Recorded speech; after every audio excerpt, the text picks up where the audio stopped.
here today is to talk to you a little bit about what I do. 100% sure what that is myself, so I'll let you just decide. Basically, I thought I'd start off with a few examples of things that I've done. I'd start off with maybe an original work off Nightmares in Reality. This one's called Tooth Fairy. You getting that?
So basically, that was an original tune, obviously on Nightmares in Reality.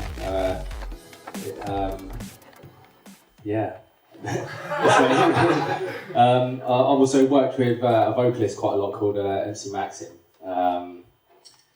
It involved a completely different process of working, just relying more on the vocals than anything else to carry the tune or whatever. So I should play you that quickly.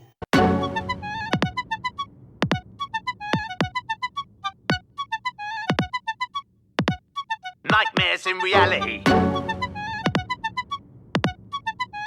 Like a fucked up dream. Nightmares in reality. I'm a boss hard till my chest breaks up. Let my lungs get wrecked with the taste of the puff trust. I blaze enough green with some real rough teams. Come to my neck of the woods, it's like a fuck dream. Nightmares in reality. And it's really sad to see most won't survive when I step into the baddest beat. And if you think that you're different, put your ear to the speakers and just listen.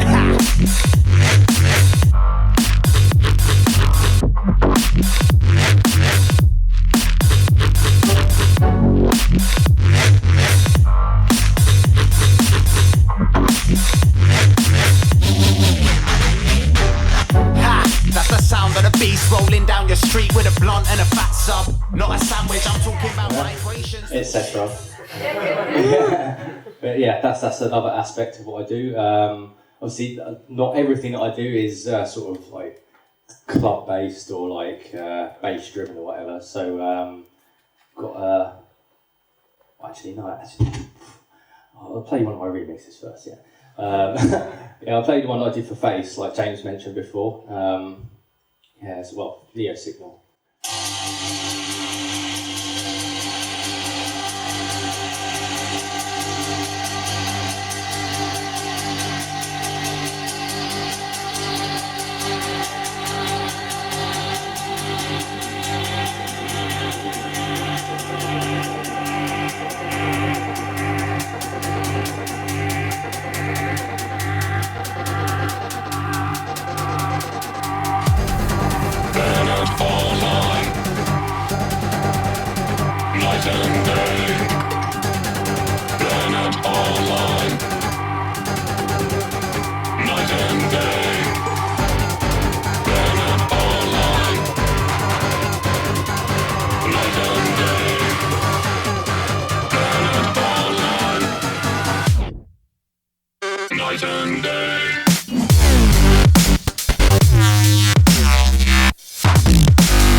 one of my remixes. And as I was saying before, as I got ahead of myself a little bit, I don't only make sort of like bass-driven music. I like to sort of experiment a little bit with like the tools at my disposal, if you will. So yeah, this is an example of that kind of thing.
Smooth as I can do it.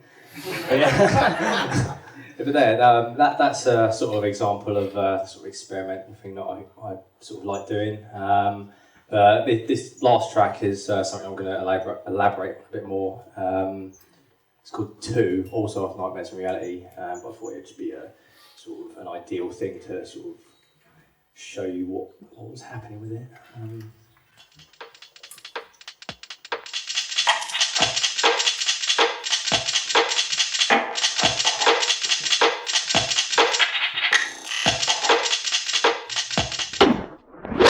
Count backwards from 10. 10, 9, 8, 7, 6, 5, 4. What comes after 4? 2.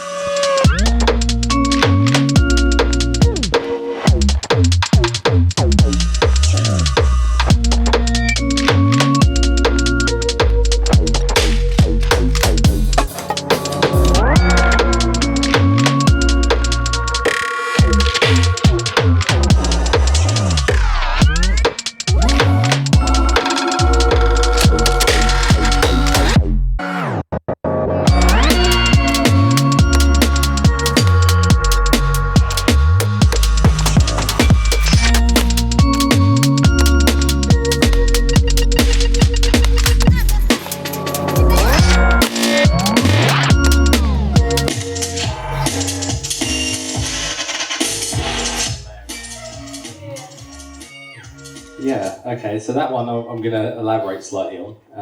Obviously, I've shown you what I've done. Hopefully, you get an idea of what I'm about by that sort of vague description or whatever.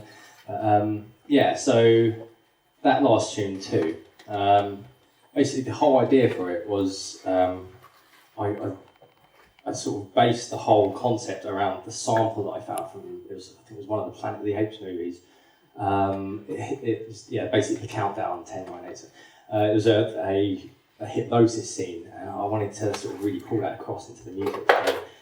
So, having a lot of different groups of friends or whatever, it sort of helped because like a lot of my friends are really religious, so it's like I managed to get quite a lot of sort of Eastern sort of feeling samples out of like copyright-free music, essentially, like, almost like classical music, but from another country. So I sort of basically based the whole tune around that. I mean, Pete before like sort of touched on like how I sort of derived notes to use and whatever. I hadn't got a clue what I was doing at the time, so that sort of clarified things for me a little bit. But yeah, I started off with a sort of vibraphone sample. Let's get it all ready.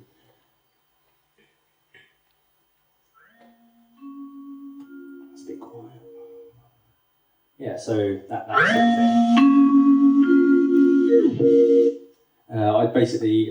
I endeavoured to sort of layer bass underneath it, obviously, but the sort of the chord and key structure came from that sample and that sample alone. And it was literally just a CD that one of my friends got from a Hare Krishna temple, and it was like a quid or something like that. So yeah, it's quite useful. But yeah. Okay, so basically for the start of it,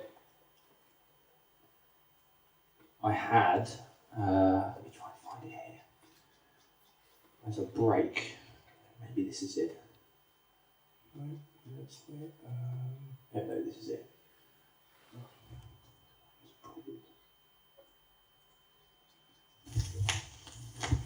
That's not it either. It wasn't there. Yeah. Okay. Success. Right, so if I copy that over to here, open that up. It's just a shaker. But that was the foundation of my beat. Like, simple. Simplicity is the key. I don't know if you'll notice, but this sample, it has no high end in it whatsoever. It sort of stops at about 7K or something like that.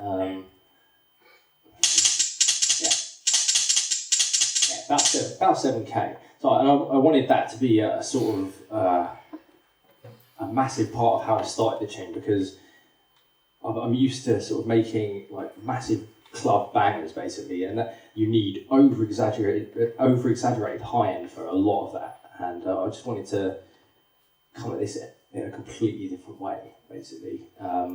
So I tried to find sounds that had very minimal high end, but were still quite rich in high end. And the only way to do that was to get an old break, essentially. So yeah, that's what I did.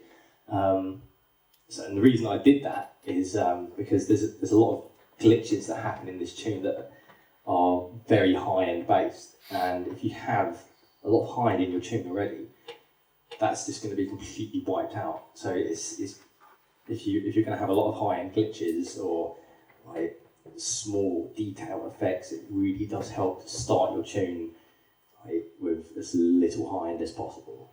So that's the reason I did that. And obviously, I built the whole drum set around that sort of idea. You've got your kick, which I've rolled off all of the high end, but it still sort of works.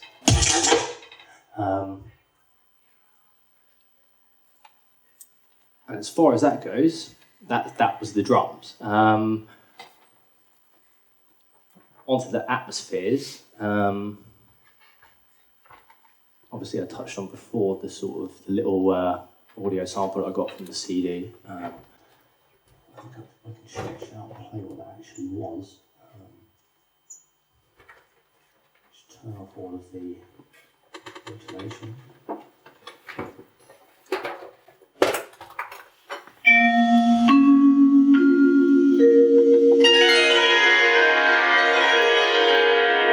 Sorry about that, guys. But yeah, like as you can see, just some, I don't know if it's standard, but kind of religious music, you know. Essentially it's copyright free, so it's the best pool of samples that you can possibly get. That's because from my experience with sort of using samples in music, it's really, really hard to get clearance sometimes. And if that sample is the integral part of your tune, that completely throws it off. You can't do a thing with it if you can't clear the sample. So either religious music or classical, and for me, classical can be a little bit sort of cliche and cheesy for the sort of vibe that I want to go for anyway. So yeah.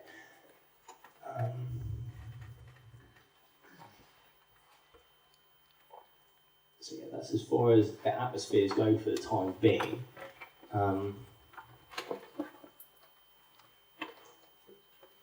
Also with the bass, there's a recurring theme of simplicity here. It's literally just a subtone. As you can see, one sine wave. A little bit of sidechain, and that is literally it. But that's obviously the fundamental of like the sort of the weight of it all. But I've also added a higher octave, but completely spread, so it won't necessarily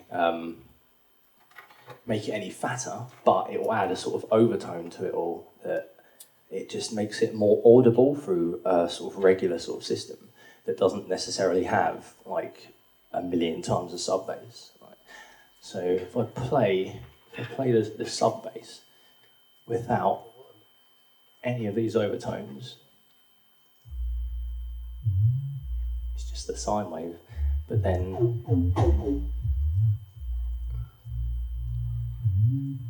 you've got that tiny little thin layer which doesn't disturb anything, but it just sits on top nicely.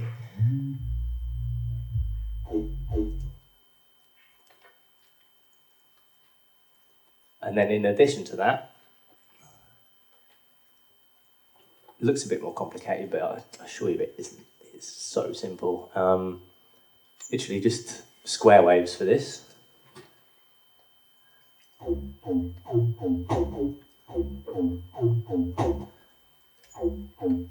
There's a couple of layers, very, very similar layers though, because I find if you have layers that are almost juxtaposed against each other, you can definitely tell that they're layers. Whereas I like to layer things a lot, but it's more subtle. I like to do it in a more subtle way, so you can't necessarily tell that there's a layer. And you get all these people asking you, "Oh, how do you do this? How do you do this?" And it's just a sine wave. But yeah, it's just, simpler the better really, because I find if you overcomplicate things, it's so much more difficult for people to latch on to the initial the feeling that you want to portray. I mean that can be good sometimes if you want people to really think about what you're doing, but it's often totally unnecessary. Like, it's simpler, like the better really. Because also on a big sound system, the most simple things like trap and house and stuff, they sound fat, but when you're listening to it at home, it's like, you know. But yeah, on a big system, it sounds big because it's simple. Right? It's the key, basically. I digress. Sorry. So yeah, the layers are literally just.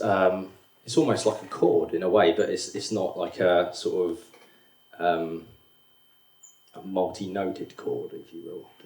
It's sort of multi-textured.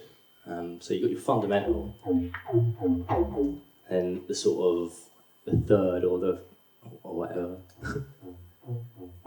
which is very, very similar to the fundamental, but it may have a different sort of effect. Like I see here, the fundamental is completely mono, but this one's spread, so you just get sort of another dynamic on top without ruining the overall fundamental. Because I find if you try and put lots of effects and or big chains on your sort of core sound, it dilutes it in a big way, and the louder you get, the more obvious that is. So yeah, like layering is very, very important, especially if you want to have a very thickened sound, for want of a better word. So yeah, layers. A little bit of distortion there as well, but as you can hear, it all adds to the sort of dynamic of the sound itself. So yeah, that is the sort of underlying sort of backbeat of the tune, if you will. On top of all that, I have some occasional little parts where you get a single hit of, say, drums or bass, and you whack a massive chain of effects on it. Like, I'll try and find a part where it does that. Okay, so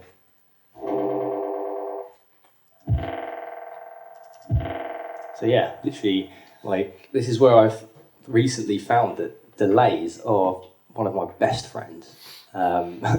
For a lot of reasons. The pinnacle is because you can basically take a small snippet of sound, like a kick, for example, like what I've done here, and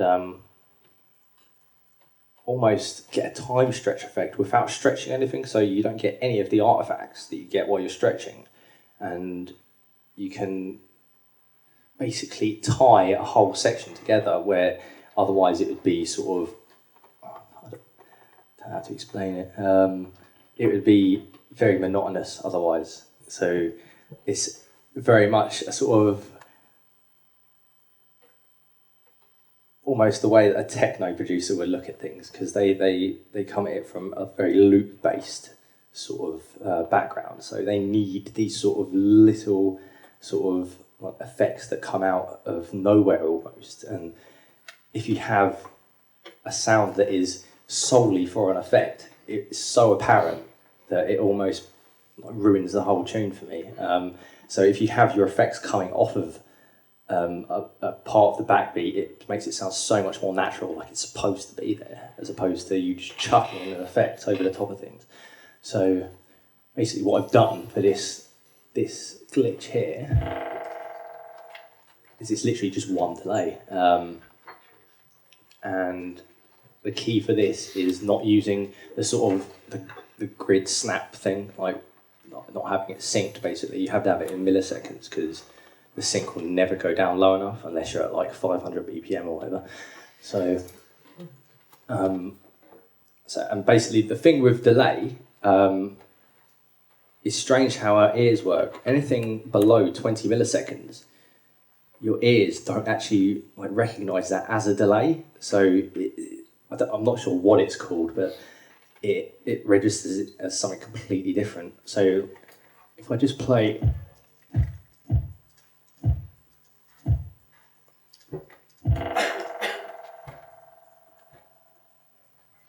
Okay, yeah, so that is taking 24 milliseconds of that kick. Just 24 milliseconds of it, a tiny amount.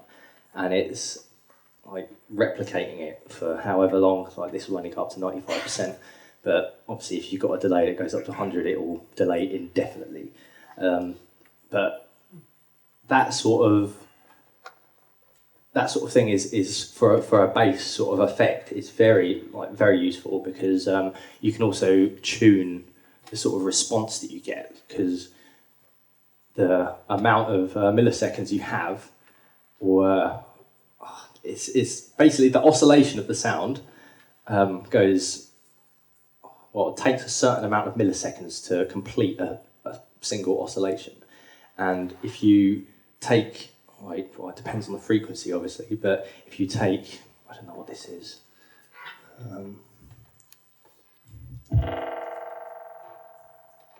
60 hertz, obviously.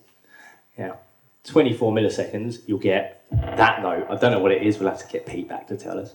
But yeah, if you really want to tune it, you can really sit here for a long time and just tweaking this by the decimal point, you'll get a different sound. I mean, that's at 24.4, but if I put it up to 40, and then if I put it up to 8, you get like a completely different pitch. And it sort of, that aspect of it really ties everything together, because if you have the wrong sort of number on there, it's going to completely clash with everything you're doing, right? But obviously if that's what you want, then that's really good. But if you don't, then it's bollocks, basically. Okay. I'll try and find a bit where I can go into a bit more detail.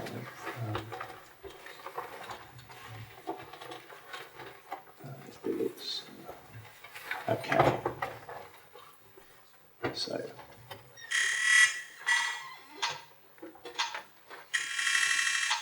Yeah, okay, so this bit is essentially the same sort of thing, but going on a longer chain. And again, the more effects, like more delay units, reverb units you add, like the more sort of dynamic you can add over time. So for a very small part, like a quarter bar glitch or something, one delay is perfect. But if you want to do more, for example, I'll make a track here. So this track here, just a rim shot from a snare. I'll normally start, simple delay. All over the place today. Okay, and for this technique, it does help if you have quite a lot of feedback, because at smaller decay time or delay times, you won't be able to hear it unless you've got a long feedback, because they repeat very quickly. So just for the sake of this, we'll put it to 15.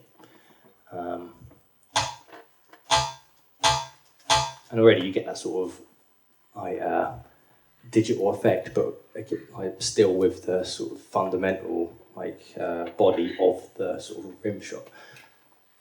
And that's fine if you want to just that sort of short effect, but if you do wish to keep it on for a long time, helps if you get another delay. I find that it works a lot better if you don't have the same value for all of your delays. So if you've got 15 milliseconds for your first delay, for example, I might double it for the second, and then for the third, double it again, and then if you have a fourth, half it maybe. But if it helps if they're all different, because if they're all the same, it's going to be the same harmonic coming out, and it's going to make a massive resonant spike. Whereas if you have them all at different decay times or different delay times, it sort of spreads the harmonic content over the spectrum a little bit better. So I'll just do a little example of that. So 30.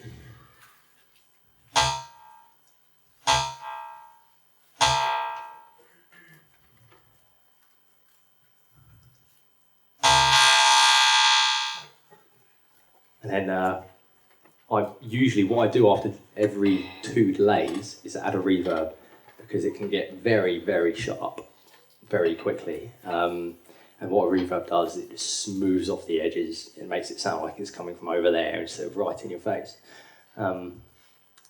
Might help if I just draw in a little bit of automation, because I haven't got control.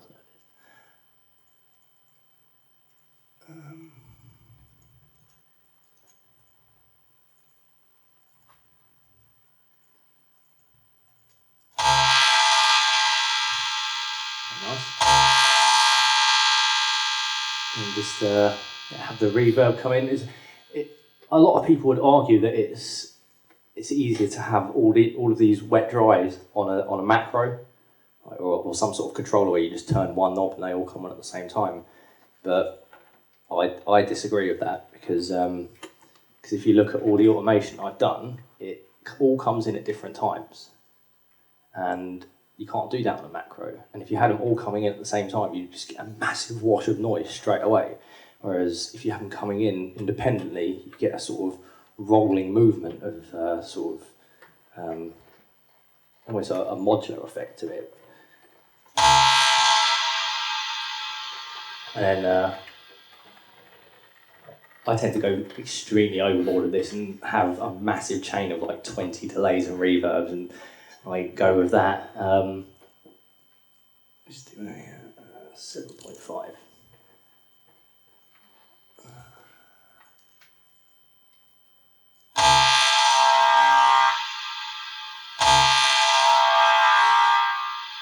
yeah, basically that is a really good starting point to have for sort of doing really complex glitch work or sort of fills where you want to keep the aesthetic of the tune like quite natural sounding and quite almost plain in a way, but not. Yeah, don't know how to describe that, but yeah, but that is literally the first step in sort of getting the glitches to sound okay, because you can obviously automate the cut off to like for it to cut off wherever you want, but sometimes automation isn't enough and you have to bounce it or whatever. But we'll get to that.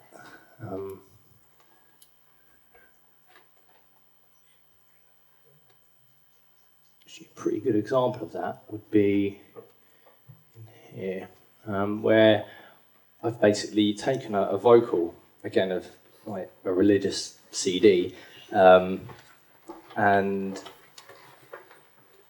basically made an atmosphere out of two parts of it with that sort of delay trick on it. I'll play that, see if I can.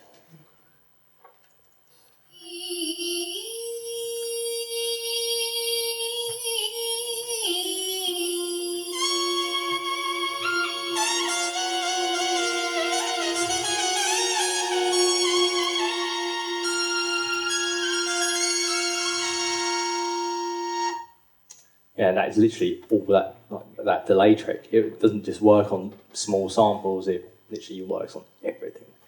It's a really good like little trick to have. I mean, if I just solo the vocal, keep your eye on the wet dry.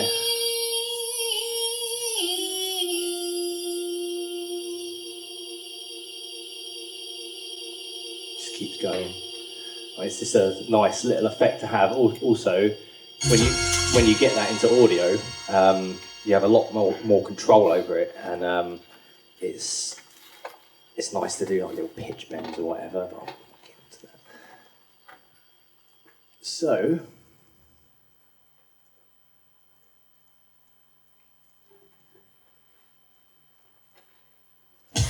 That is literally like the base of what I did for this tune. There's a few more processes that I went through. It's actually quite a common thing for me to do now. What I'll do is when I've got everything sounding like okay and sort of acceptable, I'll bounce, say, the drums, the Atmos, and the bass. Just 3 tracks, stems, and I'll open up a new file, and it will sort of go into this region. So literally this is all the drums out of that group, just in one sort of stem.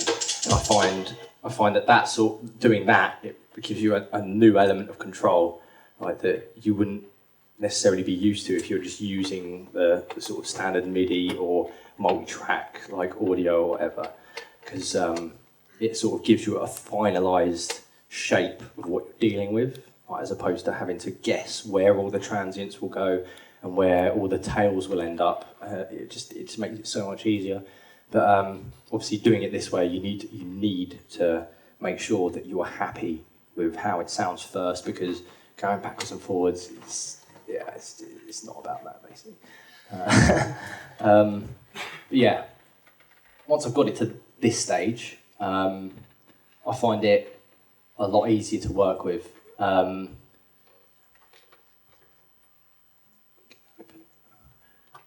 Because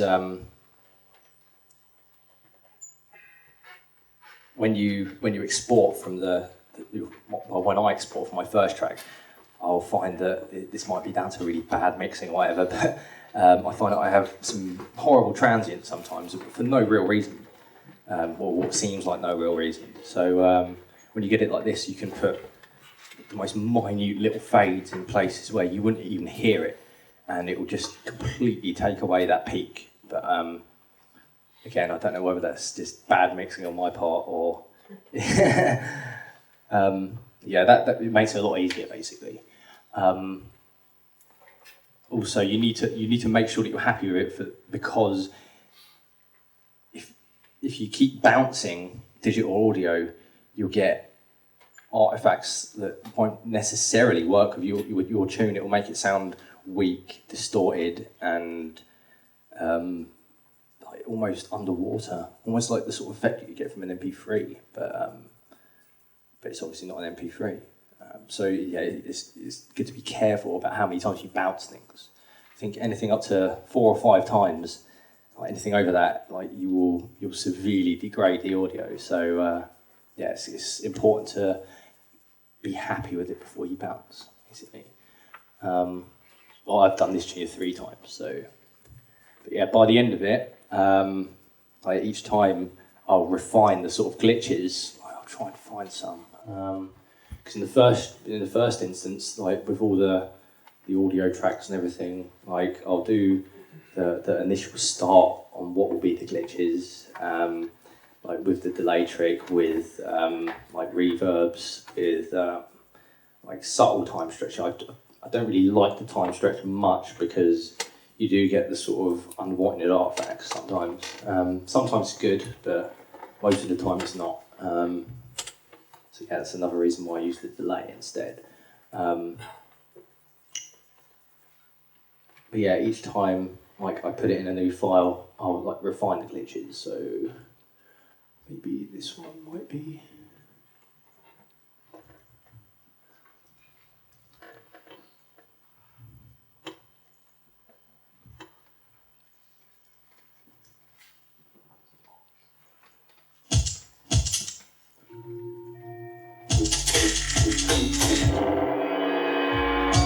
Like that transition is it's all right, but it doesn't really have enough impact when the beat comes back in.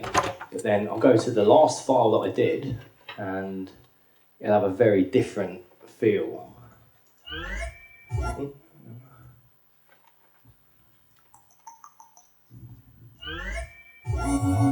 Heavy drums.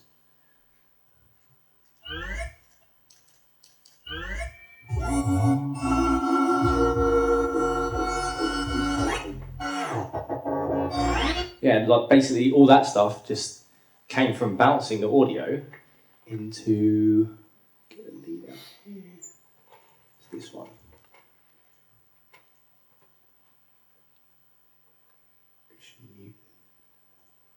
Okay.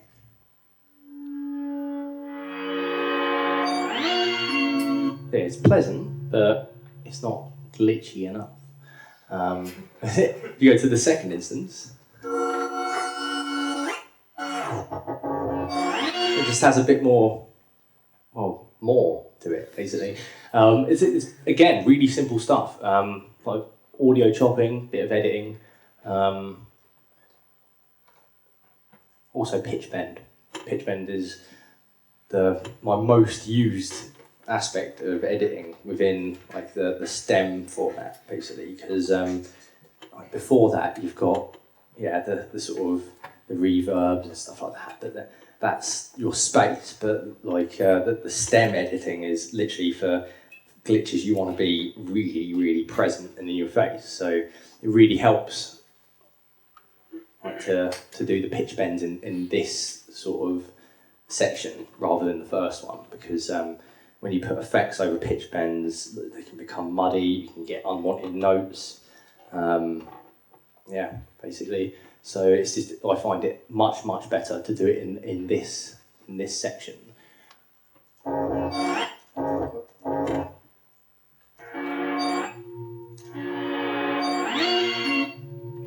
mean, yeah, first one's all right, but it's just like the second one's just a bit more special, I think.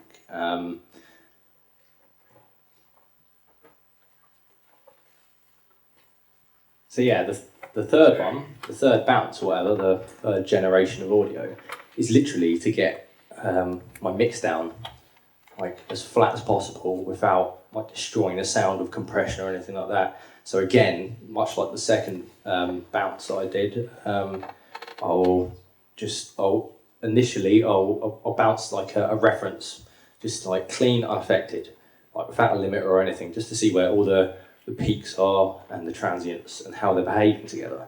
And this helps especially if you're side chaining heavily, because I find when you sidechain heavily, sometimes without even noticing, you get the kick, it comes in, and that's the waveform right there, and then you get a little space, and then the bass flicks in afterwards, and that's rubbish. Also, the other way around is you'll get the transient of the kick, and then you'll get a big bump where you haven't put the right release time on your sidechain or whatever, and it's really hard to hear when that's happening sometimes. So doing things this way, like bouncing it down to stems and actually being able to fade in where you want to fade in is a lot more accurate and takes all the guesswork out of it, basically. Yeah.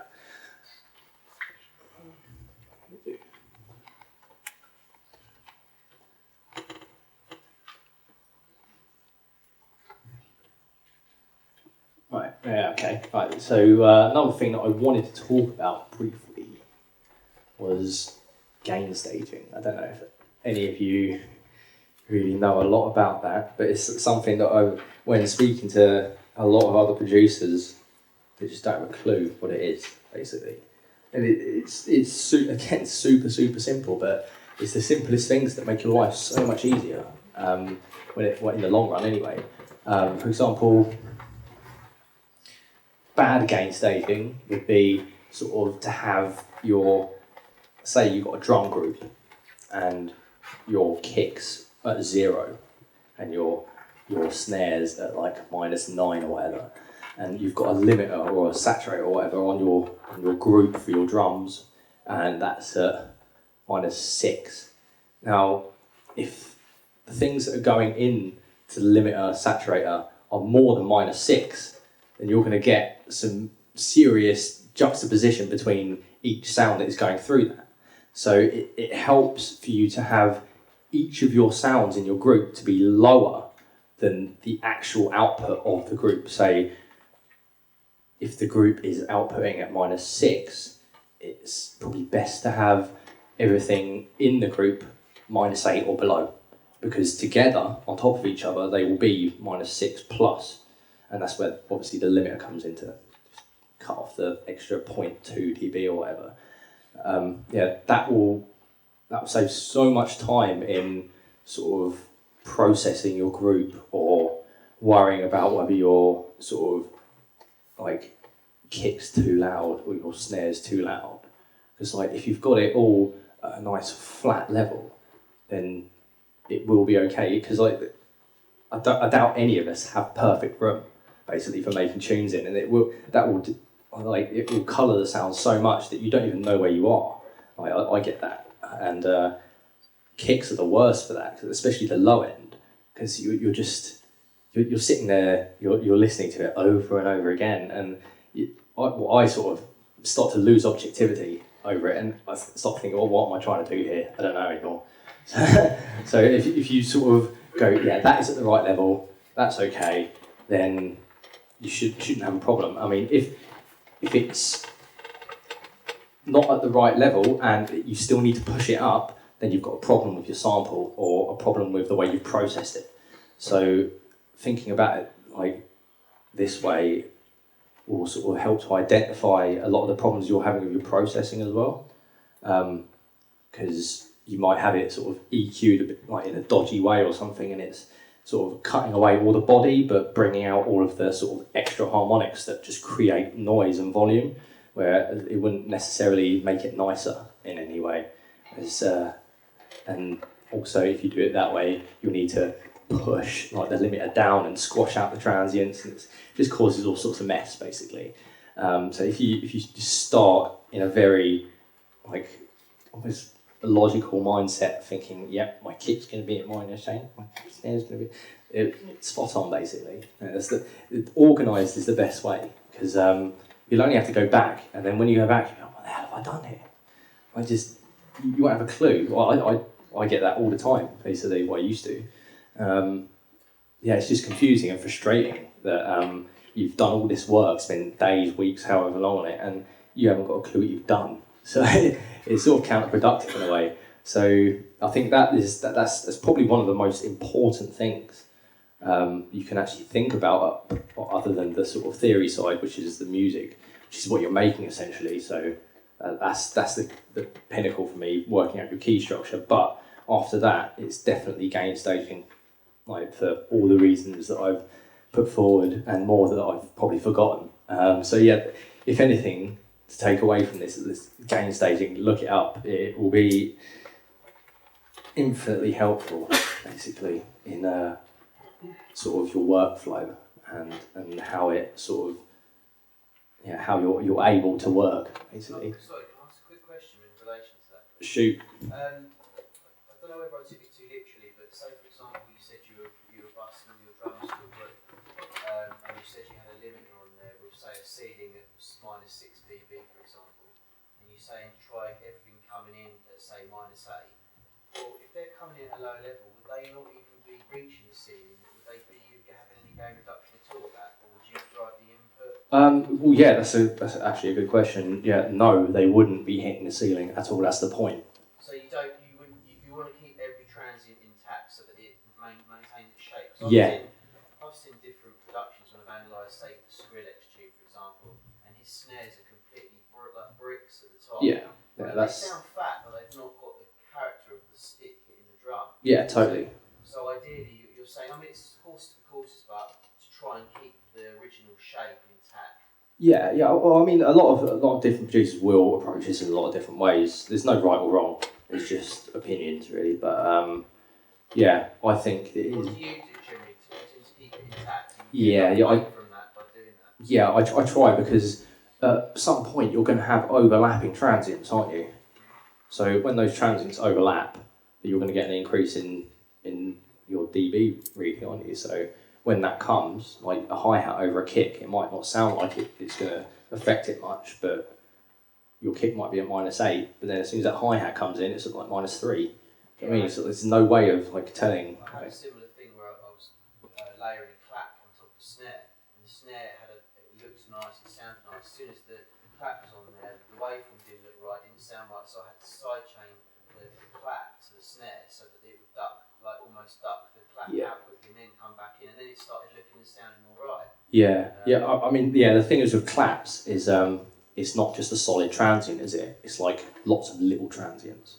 So the thing I do with claps, anyway, to get them to sort of sound more sort of glued into the mix, is I find the most prominent transient, like zoom right in, find the most prominent transient, and line that up with the transient of the snare.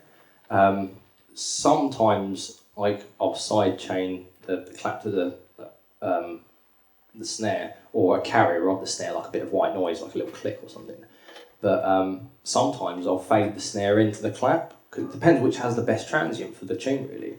But and because I'm using Ableton, you've got that really good warp function where you can like slice it into beats, and if you get each transient of the clap, like each little peak, and put a marker on it, and then pull the gate right down on the beats function, it takes away all of the room noise completely. You just get like tiny little transients, and I find that's a lot easier to mix, because like again you can add reverb onto that afterwards, but it helps to get the initial like room mud out of it, because that will take up space. Okay, thanks. What about hot samples? Do you insert a gain plug into the channel and bring your fader down, or are you just pulling your fader down for a hot sample? It depends really. I mean, if I'm taking a sample from like a piece of music or something, I won't use it if it's hot. But if I'm recording it myself, I'll always record in 32-bit, always, because if you get a slight transient that's over, like if you're recording 24, 16 or whatever, that just cuts it off. You're recording in at about -18 dB, 0. Well, that's the thing about 32-bit. Like, it takes 24-bit, which is up to 0, and then it's 32-bit float, really, so you get an extra 8-bit on top, or what is it? Yeah, 8-bit on top, basically. So that gives you extra headroom above 0. So even if you clip, like, you can bring the volume down and the transients are still there. So like, I try and always preserve the transients, because that's essentially the movement of your tune, or the movement of your sample. And like, I find if you sort of clip transients, they it muddies up the rest of the sample after that a little bit. Like, it just takes away the definition. So yeah, if I have got hot sample, I tend not to use them But too most much. sample CDs or samples for sale are generally seem like they're limited. Yeah, yeah. It's the year to code. Yeah, completely. It's that sort of thing is I think very much for the sort of younger market where because I must admit, like when I was younger, I used to love all the distorted sounds and whatever. Like I just used to look for that, you know what I mean? But getting older, and maybe it's just the weakening of my ears or whatever, but I can't take that sort of thing anymore. So like, yeah, I try and keep it as clean as possible. Right? But yeah, that's just like my preference really. I mean, there's nothing wrong with using hot samples at all, because yeah, a lot of hip hop and like old 90s dance music's all really driven, basically. That's It what. doesn't matter at what point you fade it to the resolution. It's on 32-bit code, it doesn't matter. No, that's it. I mean, like, if it is 32-bit and you are still clipping, you obviously need to bring the sample down a little bit, but you won't lose the quality at all. If you have the fader low at the bottom, it was just sounding right in the track, it's still sounding fine. Yeah. I mean, that sort of thing. It's I try and I try not to mess around with the channel faders too much. I'll try and get the sample sounding good without turning it up or down, like through processing or whatever. And maybe even just like turning down the sample. But I'll always try and get the level nice and flat and in a nice place without like messing around with the sort of master of the group or whatever. Because I find that when I start doing that, like turning up the faders on like the actual master, it gets really confusing because you have to add that to whatever you're putting out there to get the real sort of output. Yeah, it just messes with my head basically. Haven't got the capacity. Do you mind at some point going over how one of your bass line patches in one of your other tunes that you play as well? How you process them? I knew that would come up. Yeah, totally. I mean, yeah. I can open up something now. Because obviously you've got a distorted layer on there, but it also sounds like clean distorted, if that makes sense. Yeah, no, totally. That's very interesting. Yeah. That was the sort of vibe I was going for. That everything needs a little bit of overdrive, but well, not everything, but most things. Well, so without compression, which creates overdrive if you do it a lot. But I find that things that aren't compressed or overdriven, they sound really thin and sort of out of the box, and like it doesn't make sense to me that if you want something to be warm and clean that you have to distort it, but that's the case. It's really, really strange, but yeah, it's just the way that it works. Getting a sufficient amount of weight down the bottom, because sometimes just a sub alone, it's a bit disjointed if you don't have something in the low mids, and I just want to know perhaps how you tackle that. All right. Well, like the easiest way to do that would literally be like if I wanted it to have like a low sort of moody feel, like it would literally just be sine waves again, but then I'd add layers of reverb, like to the kick and like to the sort of top harmonics of the bass, like same as what I did in this actually with the layers on the bass, but so you've got your sub, which is just a sine wave. And that sort of spread thing over the top. That harmonics, what is that, another sine? Yeah, it is literally, if you look at the settings on here, it's just a sine wave with a little bit of envelope action going on. Is that one octave above, or is that like a... Yeah, this is the fundamental, which is the root. And this is literally, an octave up, 12 notes, and just spread. It's really, really simple. The EQ for the top layer is literally, it's got a notch on it as well. But I just literally rolled off the bass, the very low end, so that you didn't, because it was very boomy. Your crossovers, are they like totally like, say it's 100 hertz, would it be an equal crossover like 24 dB? Nah, like the crossovers are a weird one, because I remember meeting the guy that invented the Function 1 sound system basically, and he taught me so much. There was so much he brought up that confused me, basically. And like crossovers is one of the things. Like there is a proper like mathematical algorithm to actually determine these things, but I don't know it. But it's not just if you have it at 100, you have to have the other one at 100 because that 100 point will phase. Like you have to have them so they're not actually touching at all, and it's such a ball ache. And that's why here, I suppose, if you've got some sort of meter where you can see if there's anything like kind of phasing. Yeah. I mean, I don't use anything like that, but I probably overcompensate a little bit and take out a bit more than is necessary, because it's always better to, I don't know, maybe take out a little bit more than to have a frequency which is really like booming out, because especially in your sub bass, because that's where your kick is as well, and if you have like loads of boomy frequencies, your kick will just completely be overshadowed and you won't be able to hear it, and that's when you start turning things up, which is again the whole gain staging thing. It's quite important to almost stick to that. I don't want to say stick to that because that's kind of stifling. But Use it as a guide. yeah. But anyway, bass.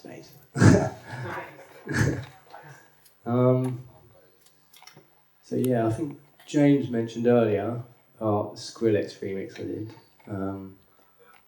That's got some pretty nasty bass in it. Got one question. How come you're not using 9? I am, but all these programs, like the files, I did in 8.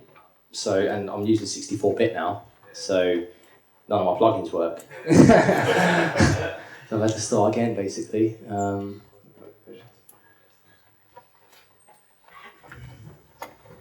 But yeah, 9 is good. It's been a chore for me actually, like getting to grips with like the double click again for drawing dots and whatever. Yeah. Highlighting by itself and just moving all the automation and going, so they have to go back and unclick it and then Yeah. But yeah, like I've only just gotten 9 recently, so most of the tracks that I've done been on 8. Yeah, 8's still good. I mean, done the job obviously. So, okay, bass. So sorry. Wow. Turn it over, please.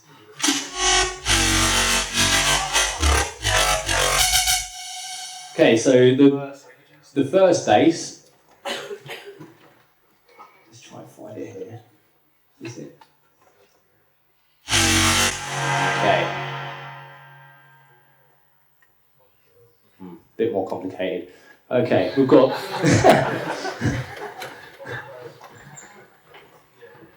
So basically, we have just operators again, because a while ago, when I was making this anyway, I got really paranoid about. So I used to use loads of crack plugins basically. And they just used to die on me all the time, so I just gave up on using them completely, and just sort of got used to using the built-in stuff. It's really, really good actually. Like you can do basically anything that you can do with like Massive or whatever, but it just takes a few extra layers. Is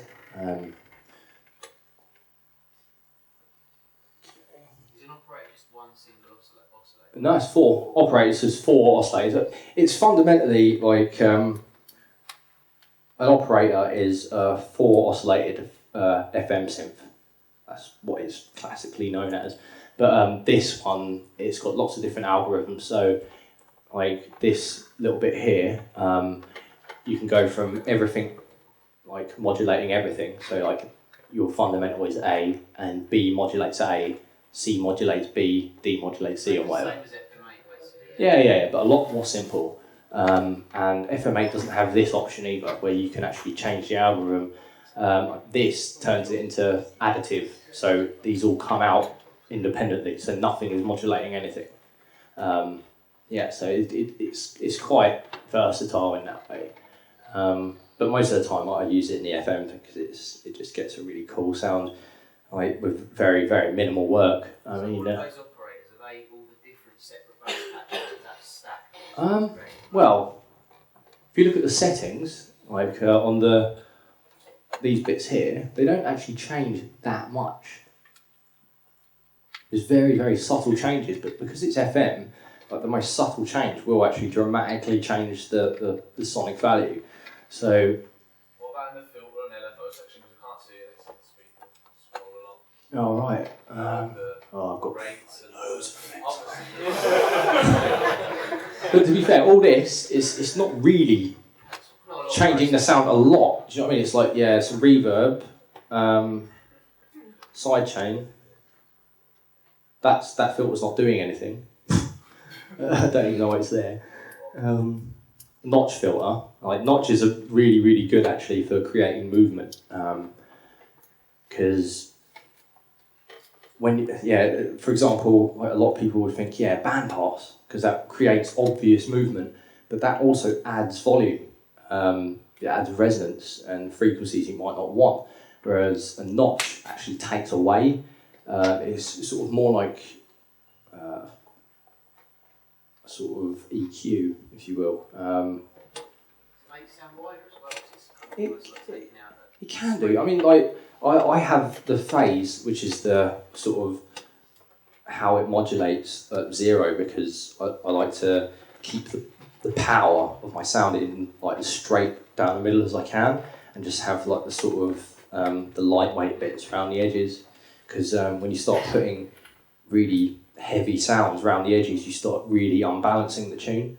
And especially if you're going to be playing it out on big systems, you want it to be the power to be very, very central, like, and just all the rest. Like, for example, you take any like pop tune, right? You get the vocals; they're always down the middle, right? It's just because it's for the power element, basically. But were you going to say something else? I was just thinking about what you're saying about the power in the middle. Is that why ring modulation's an idea for this one? So do you use that, or? I'm really into the whole like ring mod sound. Really, really love it because I'm into Square Pusher, and like it's just that's his sound. You know what I mean? But I haven't found a good one, like the digital one. I've played around with a lot of like proper guitar pedals, and ring mods on those are sick. Yeah, that was another question. Was how much hardware do you use, if any? I'm too poor for hardware. Yeah. I'd love to have some hardware, but all the stuff that's affordable is like the really vintage stuff. That everyone that has it, they don't want to get rid of it. You know what I mean? So they're not going to sell it, even though it's worthless. Essentially, they just want to keep it. So there's no way of getting the sort of good, like really good stuff anymore without spending thousands of pounds basically on brand new gear. So yeah, it's all essentially inside the PC. I mean, there are bits like if I use strings, I'll endeavour to get real strings because there's no comparison basically from like MIDI and like real strings. Just because of like guitar as well, and like piano arguably, like there's much more expression. You can hear the musician moving around, and like you can hear like their arm moving up the fretboard or whatever. It's like there's a lot more character to it, basically. Yeah, bass. Yeah, I hope that answered the question about the spread thing. Okay, so this first layer, nothing special on its own. Well, they're not. None of them are very special on their own.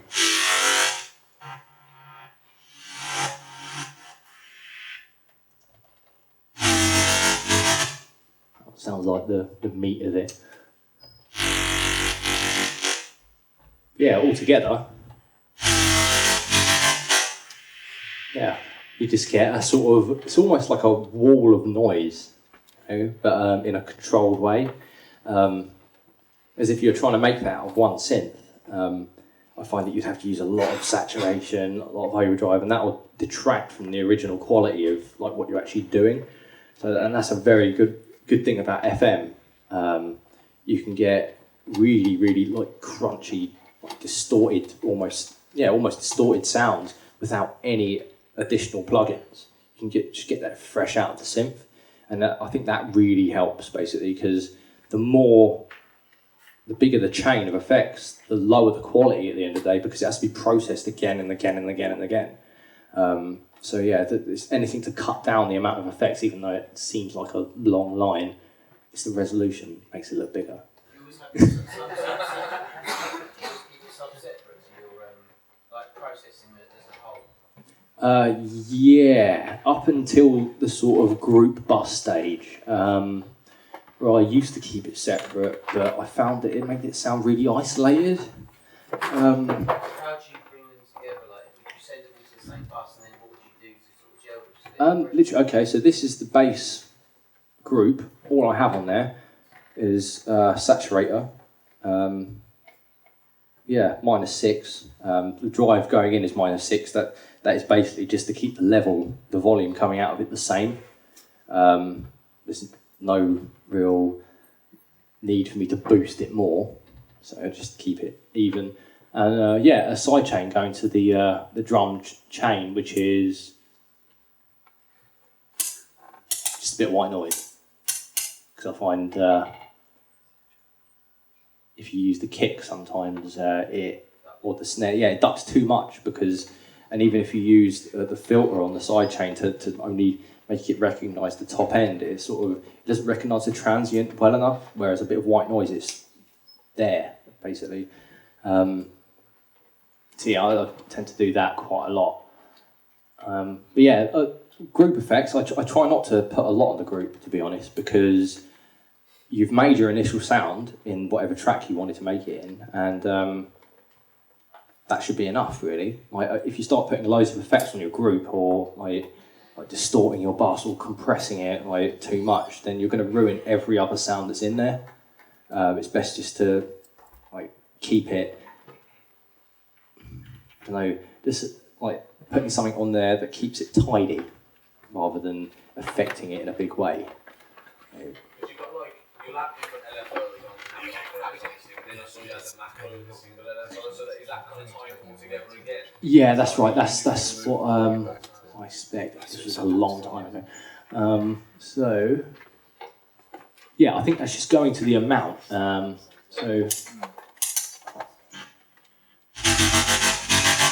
yeah, so that's just literally going on a linear slope. Yeah, and that's just all tied in to the amount of each one of these.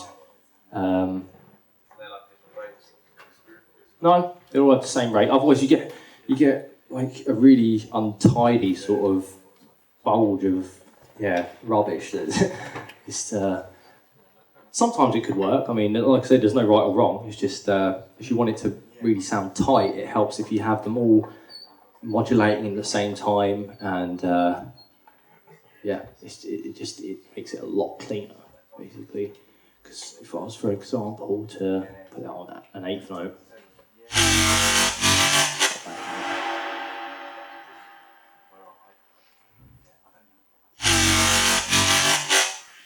Oh wait, sounded alright actually.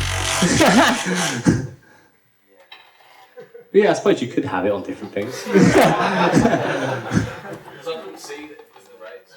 Yeah, I mean, I try and keep them all on a same thing, because I don't know, like sometimes I do get carried away and just have everything going mental, like bouncing off of everything. But then, like, it's cool to begin with. But then when you start listening to it over and over again, you take a break, go to bed, come back the next day. It's like, oh, what the hell have I done? Do you know what I mean? So it's cool to begin with. But then, It's a bit too irritating, doesn't it? The point where it kind of goes against itself. yeah, completely. Yeah, you start losing the impact of the actual sort of modulation. Yeah, it starts to muddy The it. shape of the LFO maybe something that would be different, but again, that's going to... Well, yeah, I mean, here I've kept them all the sine waves for no reason, just because it sounded alright. But yeah, like, I mean, if you're going to have like them all in a sort of like grouped environment like this, I find it helps to have them all set the same way. But then if you're having sort of one line of bass go in and then another one coming in over the top of it, it's cool to have them running at different rates, because it just adds more. Do you know what I mean? But if they're all in the same group, I find it really helps if you keep them all relatively similar, and the only thing that I really change is maybe the way that I've processed that sound, or the levels of modulation on the sort of oscillators, basically, because that. Can't split the frequencies of your bass and process them differently or not? That's why I do it this way, because I used to split frequencies, like do multi-band stuff, but I found that left holes in the mix. Whereas if you just get a whole different sound and just process it essentially for that frequency band and don't cut out anything, it sounds a lot more natural. But yeah, I suppose there's nothing wrong with using multi-band stuff. Right? But if you've got the freedom to do it this way, then I suppose I prefer doing it this way nowadays, because it just gets a fuller sound, I think. I heard you mention again about the -6 dB thing. Is it something that you work to as a rule of your levels, that nothing exceeds that, even though 0 dB is the ceiling? Yeah. I mean, So I heard Camo and Crooked mention something about they make sure nothing goes above -6 dB. It just kind of struck a chord with me. I just wondered whether there was anything behind that. yeah, it's always good to have headroom. You know what I mean? What, for the master or just? Yeah, man. Well, there's a line, obviously. It depends, like, what sort of music you're making and how much noise you're willing to have on it after the mastering process. Because if you leave a lot of headroom, you're likely to get a lot more noise in the mix. You know what I mean? Like, because say your tune peaks at -9, that is 9 decibels of noise, which is going to have to be added to make it up to 0. So like, I generally have my master no higher than sort of -3, basically. Like, it will be set on 0, but like I won't have it going past sort of -3. And I find it helps to achieve that if, say, your drums are at -6 or your bass is at -6, and like all your atmospheres and stuff and pads are at -12. Because for some reason, when they're all together, they add up the masters at like -4.5, -3, something like that. So it's sort of that whole sort of, I don't know if it's even mathematical, because it's just, 2 numbers, but but yeah, that's. What's confusing is that, like, for example, you get your snare peaking at -6, and your kick sounds level to it, but yet it might not be anywhere near -6. It might be a lot lower. Yeah. Just for the nature of the sound, So you kind of sometimes get caught up in the analytical how things should look, but yet not trusting my ears sometimes. You know what I mean? Yeah. Well, I mean, at the beginning, it's probably best to rely on the sort of visual aspect, because the whole ear training thing comes after years and years of making bollocks. You know what I mean? And just like getting to know what actually is good and what isn't. And it's something that I am still like trying to achieve and whatever, because I think that's the most fundamental part, training your ears to know what is actually good and what is not. I mean, like, and if you're looking at a sort of kick and a snare and they're both looking the same level, but you can't hear the kick, there's something wrong with your kick. You know what I mean? Like use another sample, or because if they're both the same size, they should be roughly the same level. Like if they've got like a similar content, you know what I mean? So if there's a massive level difference, and say like your snare is like, you need to push it up more, but it's already clipping. Like there's something in that snare that is not right. Like you won't process that part. Precisely, yeah. Or process one part of another. Yeah. So like instead of looking at the whole track, look at that one part, and like it's often as easy as just replacing the sample. Yeah. I mean, but yeah, that's what I do with the whole when I bounce the stems and stuff. Again, I'm not sure whether that's cheating or crappy mixing or whatever. Do you know what I mean? Or if that is the way to go. But like the way that makes me think that is like I listen to loads of old music, like they didn't have computers, right? And I look at the wave now, and it's completely flat, but they didn't have limiters or anything like that. Do you know what I mean? So they've got it mixed perfectly. So if they could do it back then, there's no reason why we shouldn't be able to do it now. Like it just takes that little bit of, I don't know, of knowing like that it's not right, basically, and fixing it rather than looking for the quick VST to make it sound better or whatever. It's like the fundamentals is what is important, essentially. And if if your snare's not loud enough and it's peaking, like it's obviously not either a weak sample or like you've got frequencies in there that aren't supposed to be in there or whatever. But yeah, there's lots of reasons why like that would happen. But generally, it's best just to get a new sound if that's misbehaving, basically, because you're only going to process to how you know how to process, if that makes sense. So yes, you send out shit all over the place and things.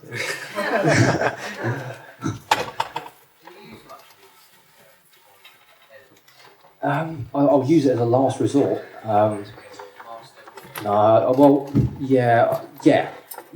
If I'm making a dance track and I want to sort of play it in a club, I'll just slap a limiter on it. It will sound pretty shit, but you know what I mean, it'll work. It'll be loud and level or whatever.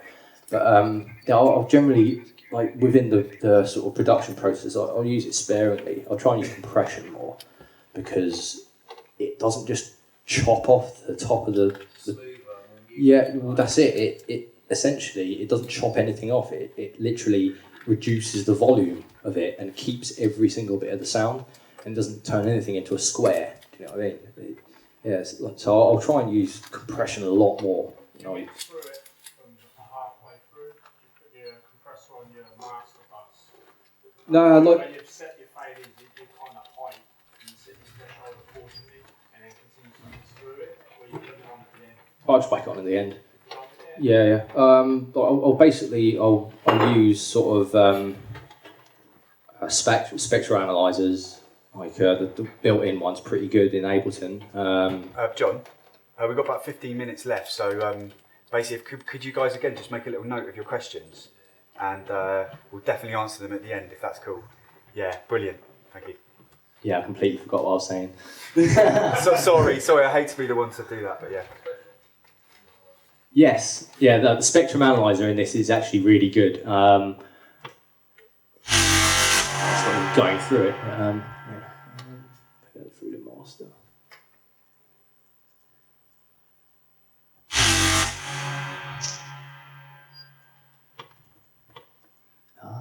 It's always one button, isn't it? Just one button.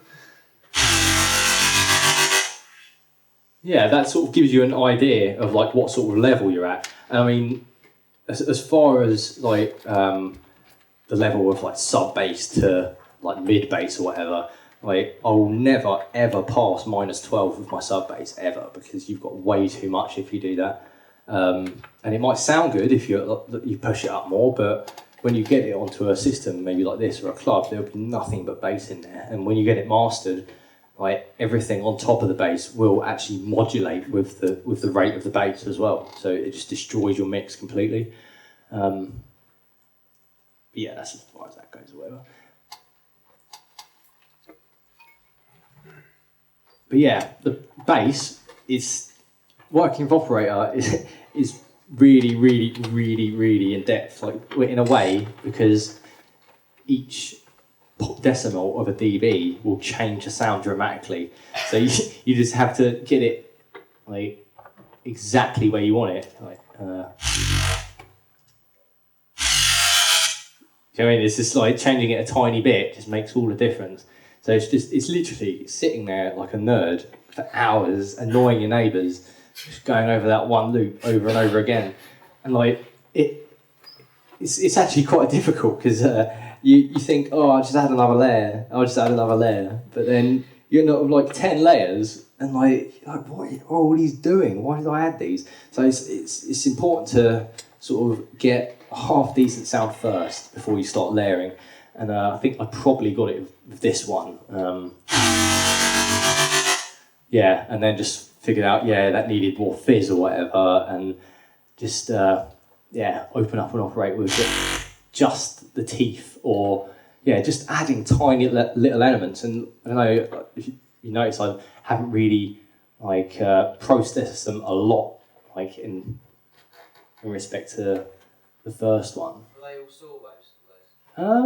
Yeah. Saw, triangle, sine. Yeah, that's another thing. With FM synthesis, I wouldn't just go and use sawtooth, or square, because that would just get a really horrid, like, high-end, like, mess, essentially. It's cool to start with, like, a saw or a square or something, but because that's where the grit comes from. But if you start, I'll change all these to squares, and it just gets a little bit too noisy. Oh well, obviously.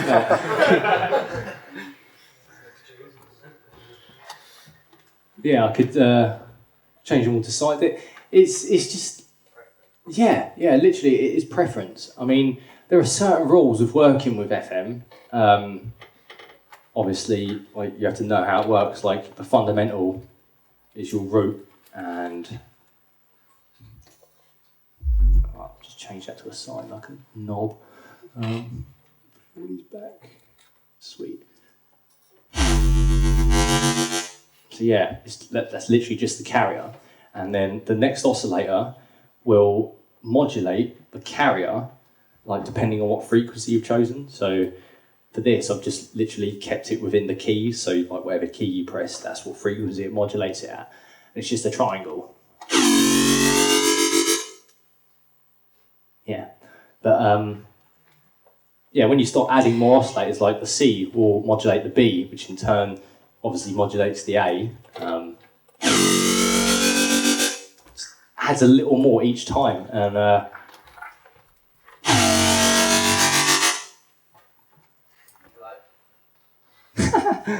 yeah, I'm not a scientist, so I can't really explain, like, how it all works, but it's magic. I love it. Okay, so there's another bass in here. I know this bass is a lot more simple. Yeah, just one operator. A bit more teeth.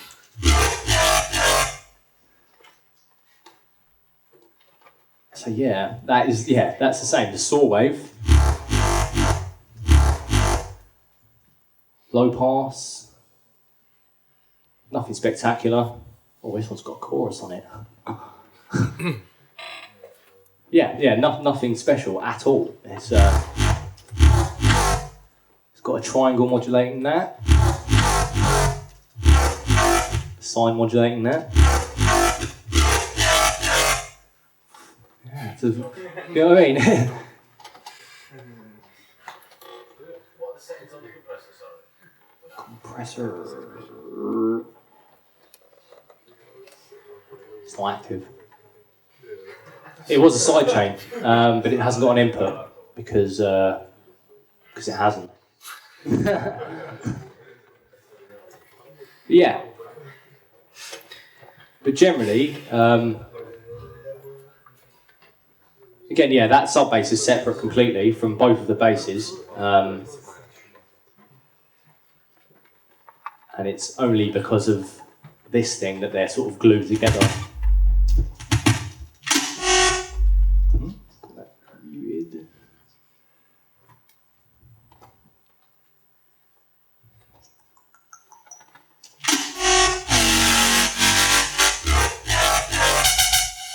And that little laser noise is just massive. You don't need to know about that.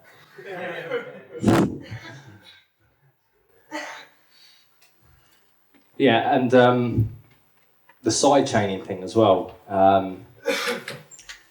I found through much trial and error that, hence why this, like the side chain on this other bass was inactive. That if you're going to side chain stuff, it's best to have the side chain be the last thing in the effect chain, because especially if you're going to like squash things a bit, because when you start squashing side chains, you just get, it sounds like it's over compressed, but it might not have any compression on it whatsoever. But yeah, I find if you have the side chain the last thing in your chain of effects, it's just a clean dip. Like nothing is. Threshold you generally have, like for example, the sub, whatever's triggering that to dip, what threshold Depends. This tune, I wanted it really, really extreme, so I just whacked it all the way down. Oh, okay. Yeah, because I've got everything. I haven't actually got anything chained to the kick. I've got everything chained to this. Like just a bit of white noise. It's literally just an operator. Yeah, with 50 milliseconds of decay.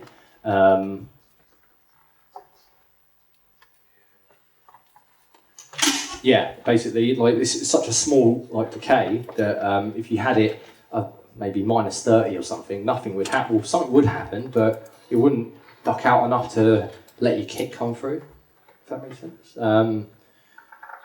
So yeah, like if it's a really, if you want it to be really pumping, then I just bring it all the way down and put the ratio like as far as it will go.